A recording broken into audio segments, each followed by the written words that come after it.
नंदुरबार जिल्ह्यातील मतमोजणीला अवघ्या काही मिनिटातच सुरुवात होणार आहे। मात्र त्याआधी निवडणूक प्रतिनिधी जे काही असतील त्यांची कसून चौकशी जी आता ती केली जात आहे आणि त्यांना आत पाठवले जात आहे। कुठलाही अनुचित प्रकार घडू नये यासाठी मोठा पोलीस बंदोबस्त जो आहे तो तैनात करण्यात आलेला आहे। तर मोठ्या प्रमाणावरती जे अधिकारी कर्मचारी ते लावण्यात आले। नंदुरबार जिल्ह्यातील 4 विधानसभा आहेत, त्या 4ही विधानसभेसाठी जवळपास 104 फेऱ्या ज्या आहेत त्या होणार आहेत। तर 89 टेबल जे आहे ते लावण्यात आलेले आहे।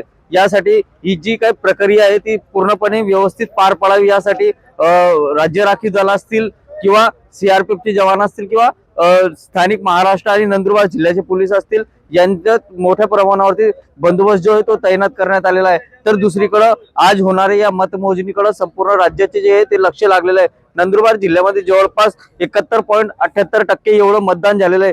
गेल्या निवडणुकीच्या तुलनेत या निवडणुकीत अधिक मतदान झालेलं, त्यामुळे या मतदानाचा फायदा नेमका कोणाला होणार हे पाहणं आता महत्त्वाचे ठरणार आहे। तर दुसरीकडे नंदुरबार जिल्ह्यामध्ये 31 उमेदवार रिंगणात होते, त्यामुळे मतदार राजांनी नेमका कोणाच्या बाजूने कौल दिलाय आता हे पाहणं महत्त्वाचं ठरणार आहे।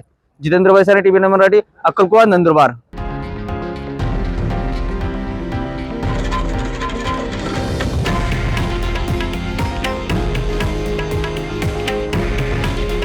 हे आहे देशातील नंबर 1 न्यूज नेटवर्क आणि आपण पाहत आहात TV9 मराठी। काळजी तुमची, हित महाराष्ट्राचं।